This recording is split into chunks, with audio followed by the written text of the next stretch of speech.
Ootko miettinyt, miten paljon voisit säästää asumiskustannuksissa asumalla asumisoikeusasunnossa perinteisemmän vuokran sijaan? Vertaillaanpa tänään kahta Espooseen vuonna 2025 valmistuvaa uudiskohdetta, joista aso-kohteeksi valikoitui Espoon Sepänkalliossa sijaitseva kohde ja vuokraksi Espoon Vermonniitossa sijaitseva kohde.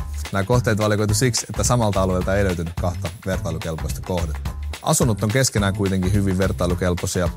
Molemmat on kolmioita, noin 75 neliöisiä, joiden asumiskustannukset jakautuu niin, että vuokrassa maksat vuokraa 1440 € kuukaudessa ja asossa käyttövastiketta 1094 € kuukaudessa.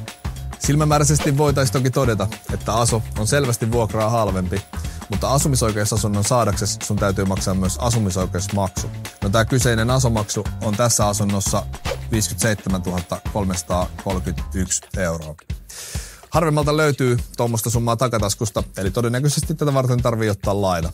No jos sitten lasketaan, että tämän lainan kuukausikustannukset olisi noin 350 €, saataisiin näiden kahden asunnon kuukausikustannukset vertailukelpoisiksi.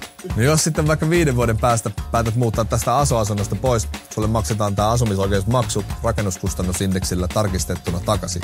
Tän hetken rakennuskustannusindeksin kehityksen mukaisesti tämä 57 331 € olisi 5 vuoden päästä noin 64 985 €.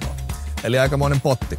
No jos sä oot 5 vuoden ajan maksanut lainaa takas ton 350 kuussa ja lasketaan se noin 3,5% korolla, niin sulla pitäisi tästä summasta jäädä käteen noin 20 100 €.